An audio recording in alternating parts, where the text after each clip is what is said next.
Okay, we're looking at Harvey's Bristol Cream. Looks like a kind of an old label, don't it? Doesn't it? All right, this blue bottle was developed around 1975, but the company, Harvey's, John Harvey and Sons, was founded in 1796 in Bristol, England. Not 1976, 1796. They developed the popular cream ale, okay, which is rich and flavorful, which is why they call it cream. It's not really using any, it actually does not use any kind of cream, but it has a creamy aspect to it. It's hard to describe unless you drink it. They said they use a method where they use a solar method where they're dumping barrels into barrels into barrels and barrels, and they're mixing, they say, Finos, which is the really light sherry, Amontillados, which is like the medium colored, medium amber, and a fragrant olorosos, which is like the dark, from the special Pedro Ximenez grapes. Provides a mellow velvet smoothness.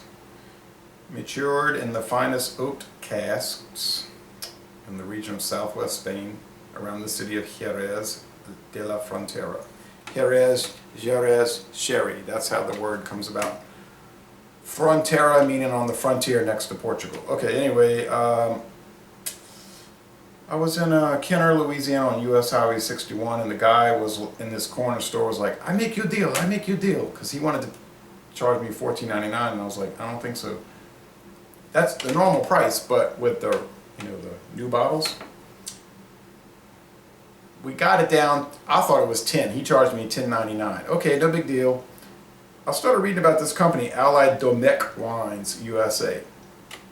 Okay, that's who bought this brand of sherry, and there's more than just a cream sherry, by the way. There's a whole line, but you only see this around. Come to find out, the Allied Domecq went out of business in 2005, and they sold out to what is it called? Fundador, which is the website for this today. And I was reading about it, and they were saying, what they say, a bottle of this is drank every 6 minutes. It's the #1 sherry in the world. So I was like, are you telling me this bottle is from at least 2005? And I'm thinking it's going to taste so bad. I did open it and pop it open. It's got a cork. You can reseal it. Okay. Somebody called me while I was making the video, and that screwed it all up. He called me twice, and I was getting so frustrated.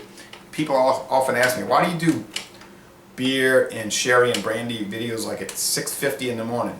Well, usually no one will call me at that time. I say usually. I have some people I know that will be insane enough to call me at 5:30 and say, are you awake yet? And I'm like, yeah, but 5:30 is a little, demented to call me at that time. Anyway, but that's really the convenience part of it, the early morning reviews. I don't get that many calls. This time, 4:50 p.m., it gets crazy. Okay, there's some alcohol regs on this thing. It's 17.5% alcohol. It looks really dank, so when I opened it, I thought, wow, this thing looks murky almond, where a lot of sherries are brighter and clearer. So this thing could be literally 12, 13 years old. But the aroma is exquisite. I mean, it is exquisite. And while I was on the phone, I put this bottle in the fridge. They said serve it chilled. I usually drink them room temperature, but it is so full of nuttiness and fruitiness, and even like spiced bread or cake, which makes no sense. And figs and dates and pecan shell, maybe walnut. I mean, I've drank the Taylor cream sherries, I've drank the Fairbanks. I have Sheffield in the fridge. I haven't looked at that yet. I'll get into that later. I drank that crummy store brand from Trader Joe's for $4.99 a bottle. That's no good. I'm still drinking on it, but it's okay. This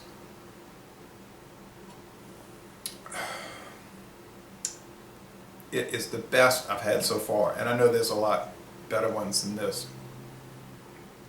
And I'm not saying the Fairbanks and the Taylor are bad. They're good. They can hold their own, and the price is usually very nice. And they make a whole line: dry, golden, California, cocktail sherry, which I'd be interested to try just to see what it's like. But this thing has so much depth. It's like rich. It's almost as though they're describing it on the bottle. It goes like, it's like a presentation.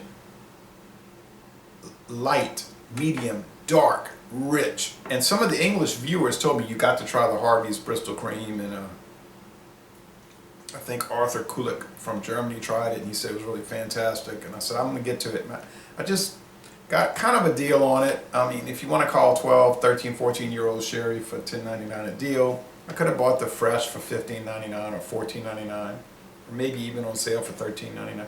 It might have been a better deal. I don't know, but this age is really, you know, it's kind of a medium body. That's not unusual. You can pick up a little of the alcohol. It breathes. It's going to breathe that 17.5. The Americans are 18%. The finish is like on the dry side, though. It's not a dry. They have dry sherries. Okay, they're dry. They're dry. So this is like medium dry. But it is really fantastic. Why is this the most popular sherry in the world? Is it because just marketing and all of that? I don't believe so. I don't think people are drinking it because it's bad. Looks like a little piece of grit down there. Okay, well, I think it's that sweetness, that richness, almost some vanilla, grape, figs, even some like seeds, like I wanted to say caraway seed, that cannot be correct. This thing, you have got to try it.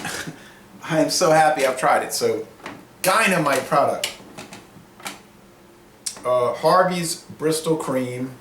Okay, it's produced under a royal warrant. It says right here, under a royal warrant to Her Majesty Queen Elizabeth II. They are touting that. May not mean anything, but it apparently means something. Thank you for watching this video production.